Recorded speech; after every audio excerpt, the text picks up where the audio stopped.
আবারও চলে যাচ্ছি নিমন্ত্রণ খেতে। কোথায় বলো তো? এটা হচ্ছে সুন্দরবন।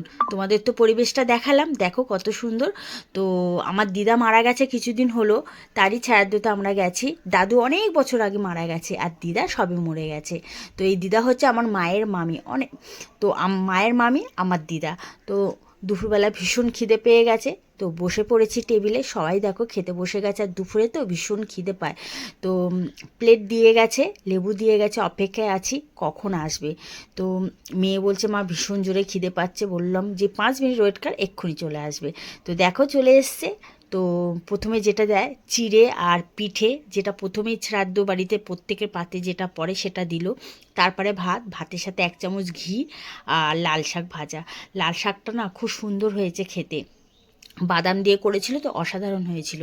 তারপরে দিয়েছে শুক্তো। শুক্তো না সত্যি ভীষণ ভীষণ ভালো লাগে, আর গরমকালে শুক্তো না খেতে দারুণ লাগে।